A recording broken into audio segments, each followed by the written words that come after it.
August camera sales are up, but does that mean that the market freefall has stopped? Or are we getting ready for a big decline in September and October?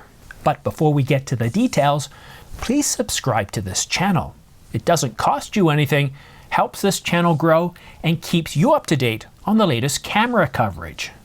2024 continues to outshine 2023, posting 602,864 mirrorless cameras sold for August, compared to 534,511 for 2023.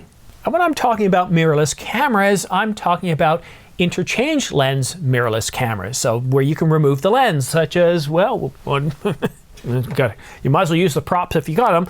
The 70D. This is a DSLR, but it's still an interchangeable lens camera. And that's something to note. DSLR sales are actually down about 20% over 2023, and the good news is, by and large, those DSLR owners, whether it's a 70D or a D6 or whatever it is, they're not retiring from the marketplace. They're not moving to smartphones. Instead, they're migrating over to mirrorless, and that's, I think, a good thing. I like mirrorless cameras. I do have an iPhone 15, 16, 17, whatever I think the latest version is, and it's a pretty solid phone. There have been times where I've been out without my camera, and I'm glad I had it, but when it comes to video, and even certain still situations, nothing beats the optics of a really solid lens. But again, looking back at this chart, part of the reason for that 11.3% bump over 2023 is likely from the announcement and the shipment of the Canon EOS R5 Mark II. But with the R5 Mark II in short supply and shipments starting on August the 20th, September and October should see a boost. September 2023 was a very strong month with 667,747 units shipped, and that's thanks to the shipment of the Nikon ZF, the Sony A7C Mark II, and the Sony A7CR. And while demand for the Canon EOS R5 Mark II is definitely very strong, Canon is having trouble meeting pre-order demands in Europe and some parts of North America. If Canon can clear those sales channels, we could indeed see a very strong September and October. But that's a big if, because Canon has already posted on their apologies for not shipping products page that people could wait as long as 6 months for the R5 Mark II. And the Canon EOS R1, which hasn't even started shipping yet and won't start shipping until November the 26th, is also on this page. That's right, the Canon EOS R1, which isn't due to ship for another, well, essentially 2 months, is already on the apologies for not shipping page. I'm sure there's plenty of jokes to bring up here. It's, you know, in 2020, 2021, and even part of 2022, there was a certain level of acceptance and understanding that these companies were having to deal with issues. But here in October of 2024, as we're about to embark in 2025, to still blame the lack of products on parts shortages is annoying. And I know some of you are going to comment down below, yes, but you forecast we probably wouldn't see things return to normal until 2025. I hear you, but since 2022, things have started to improve. It's just frustrating nonetheless, and you've got a market that we're all part of. We want to buy gear, but we can't. So whenever we look at these sales numbers, we keep asking ourselves, how much are these numbers being held down because camera companies can't get the gear to us? And how much of it is just because people don't want to buy the gear? It's frustrating. It's very frustrating. I look at this data and I think, you know, there's a caveat every time I talk about it, and it's really, really annoying. And I want to look to the Canon EOS R1. It is their flagship camera, their flagship mirrorless camera aimed at photographers, fast action and sports photographers. And it even got a price decrease to $62.99. And according to B&H, it's not supposed to start shipping until about November the 26th. And pre-orders for the R1 you might not think they're very strong, and in contrast to the R5 Mark II, I'd say it's about a 10-to-1 ratio. But if we look at other cameras out there, such as the Nikon Z8, well, the R1, based on what I've seen in pre-orders, is on par with the Nikon Z8 and other cameras. So with sales around 501,000, what was it, 501,917 units in November of 2023, but that could make 2024 better than 2023, 2022, and even 2021. The only problem is, how many units does Canon actually have ready to ship to break those numbers, to beat those numbers? September and October 2023 were very, very strong months. And with Canon's R5 Mark II, we could blow past those numbers. But I get a sense that with multiple people telling me, and I've heard from several people in India, that there's been no problem getting the R5 Mark II. In Australia, people have had to wait a few weeks, but they're getting their units. In Canada, at the very beginning, things were moving out the door, but now there's a bit of a queue waiting. But when it comes to the United States, B&H, they keep getting order after order. They're clearing out the doors and no problems. But other parts of Northern Europe, Eastern Europe, and even Central Europe are complaining that, you know, I ordered on day one and I still don't have my camera. It's frustrating. I know it is. But this is not about your frustrations. It's about the numbers for 2024. 2024 does look strong, but the 2 months that really matter are September and October.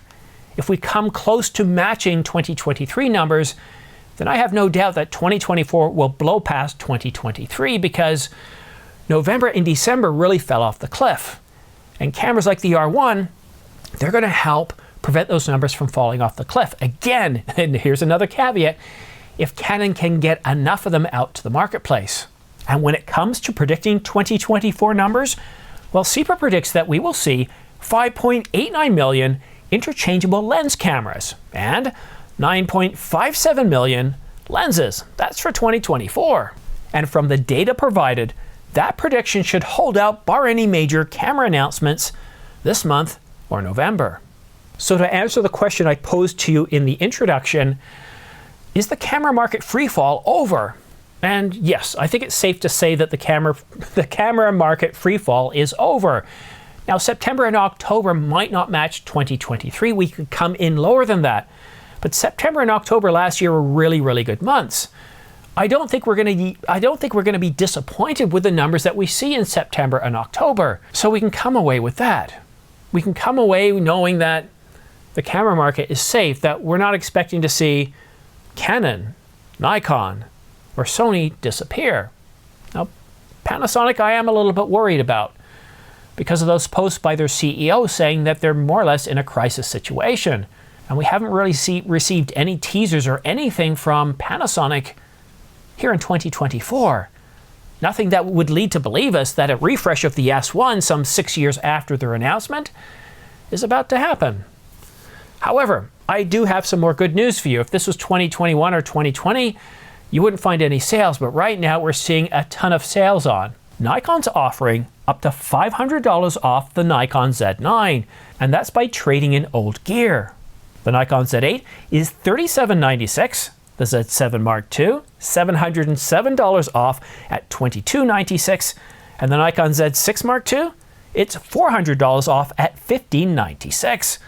But over at Canon, we can see that the R5 is $29.99, the R6 Mark II is $19.99, and the R5C is at a new low price of $33.99, and the affordable R100, body alone, $399, with the R50 at $629. And I've got the links to these cameras and about 20 others in the description down below. And just for transparency purposes, if you do use these links, I could get anywhere from 2 to 5% back. And a big thanks to all of you that have used my affiliate links in the past or my pre-order links. It's kind of like public broadcasting. You're keeping me on the air, and thanks a lot. I work very hard for each video. I'm putting more and more time into each one to try and make them a better product for you, because when it's member supported, or you're not even members, by just purchasing using my affiliate links or my pre-order links, by supporting this channel, I feel I have to put more effort in for you, and it's making me better at what I do, but it's also something I truly love, and something that I'm going to take into retirement. This is going to be my retirement gig, and I can't imagine anything better. To do what you love for a living, to have others, to have the member community support you. And the great thing about using affiliate links and pre-order links is you don't have to give me anything at all. It doesn't cost you anything more in your gear. It comes back as a commission from camera retailers. I think that's the best of both worlds. You don't see, I have yet to put in any Squarespace or VPN ad that's 30 to 60 seconds long. I know the ads on YouTube can be frustrating for many. And myself, I pay YouTube a monthly fee so I don't get ads. So there's nothing worse than paying for that and then finding some of your favorite channels putting in ads and taking away from that. And it's not like I haven't been approached by several, I guess, agencies asking me to put up to anywhere from 30 to 60 second segments into my videos. And I've just said, no. I've got your support. By using my affiliate links, by using my pre-order links, you help me enough that I'm saying no to that. And it's a pretty decent amount of money that is offered by these services. But I look at some of my favorite channels, like Veritasium. I love that. I mean, it's like watching PBS Nova, only this professor started this channel by himself, and I think it's great. And I don't begrudge him for doing it. I get why he does it. He doesn't have the ability to deal with affiliate links and pre-order links. But then there's other channels like Living in Vancouver, BC by Sebastian Albrecht. This has become one of my favorite channels because, as I've alluded to many times in the past, I'm eager to retire in Vancouver, so I'm learning as much as I can, and he puts out a video every week. So every week, it's like I'm slowly being immersed into that environment and understanding it. So when I do go out there, when I start seeing properties, I already have in the back of my try that again. I already have in the back of my head an idea of what to expect. And what I love is because I'm paying YouTube, so I don't have to see all those ads, and some of his videos can be, an hour long? I can focus on the message. I can focus on the story being told. And he doesn't insert those segments, 30 to 60 minute segments. I just don't like it. So sorry for the bit of a diatribe or rant. Thank you so much for watching to the very end. A big thanks to those of you that have used my pre-order links for Amazon, B&H, and Adorama in the past. It's very much appreciated. But I also understand too, if you're buying from your local camera store, as I do myself, that's good too. I think it's very important that we can celebrate our local camera stores and help share the love. Have yourself a great week. Thank you so much for watching, and we'll see you again soon.